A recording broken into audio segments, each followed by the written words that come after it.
السلام علیکم ورحمۃ اللہ وبرکاتہ۔ الحمدللہ وحدہ والصلاۃ والسلام علی من لا نبی بعدہ۔ 21 مارچ کو نسلی امتیاز کے خاتمے کا دن UN کی قراردادوں میں 1966 میں پیش کیا گیا تھا، اور یہ کہ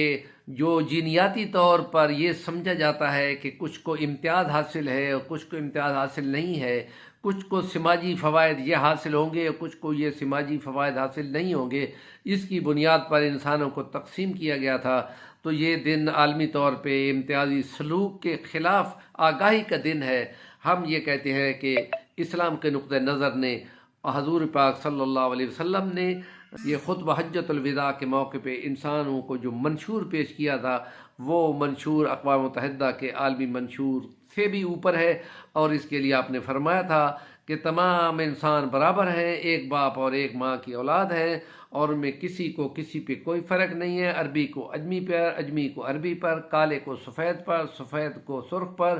کوئی فرق نہیں ہے۔ اگر کوئی فرق ہے تو صرف تقوی کی بنیاد پہ ہے، اور وہ کھلا چانس ہے، چاہے وہ کالا استعمال کر لے اور اللہ کو پا لے، یا کوئی حبشی استعمال کر لے، یا کوئی عربی استعمال کر لے، یا کوئی اجمی استعمال کر لے، کوئی فرق نہیں ہے۔ انسانوں نے یہ مختلف علاقوں کی بنیاد پر، زبان کی امتیاز پر، رنگ کی بنیاد پر اور نسلوں کی بنیاد پر انسانوں کو تقسیم کیا ہے۔ قرآن کی تعلیمات اس چیز کے مکمل خلاف ہیں، اور سورۃ الحجرات کی آیت نمبر 13 اس کے لیے بالکل اصول کو قائم کر رہی ہے کہ یا ایھا الناس انا خلقناکم من ذکر و انثی وجعلناکم شعوبا وقبائل لتعارفوا ان اکرمکم عند اللہ اتقاکم۔ یہ قبیلے اور یہ قومیں پہچان کے لیے،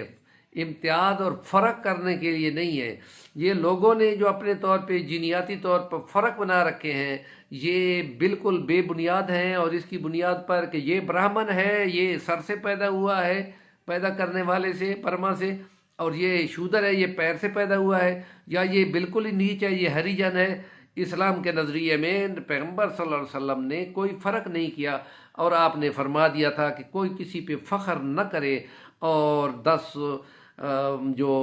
ہجری کو آپ نے آخری خطبہ دیا تھا، خطبہ حجۃ الوداع انسانیت کا منشور ہے، اور اس میں آپ نے فرمایا تھا کہ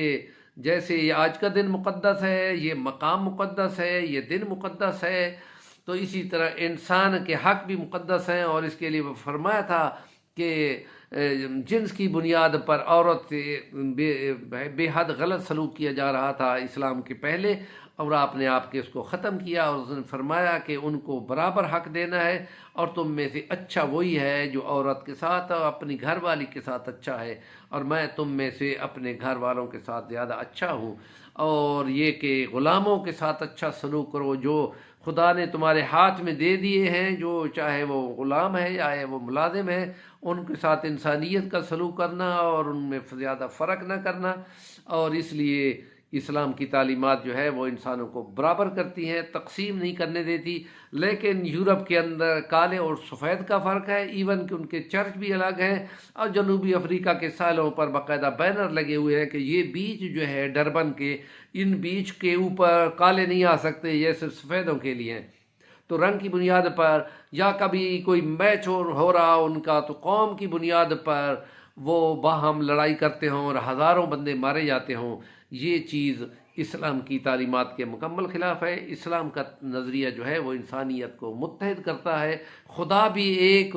باپ بھی ایک، قرآن بھی ایک، نبی بھی ایک۔ نبی تو ساری انسانیت کی طرف آیا، قرآن ساری انسانیت کیا، رب جو ہے وہ سب کا رب ہے، پالنے والا ہے، اور اس میں کوئی فرق نہیں کیا۔ اس نبی نے آ کے آخری ایک نعرہ لگا دیا کہ تقوی پانا ہے، اللہ کو پانا ہے، اور اللہ کے یہاں درجے پانے ہیں، تو جو چاہے زور لگائے اور درجہ پائے، اور مسجد میں پہلی صف میں آ کے بیٹھ جائے، کوئی مائی کا لال اس کو کی صف سے نہیں ہٹا سکتا۔ اور اگر کوئی علم اور دین کے مرتبے پر وہ پہنچ کر امام بھی بن جائے تو کوئی اس کو نہیں ہٹا سکتا۔ ہمارے چینل کا نام ہے صفی الرحمن الوانی، ضرور سبسکرائب کر لیں اور کمنٹ بھی کیا کریں۔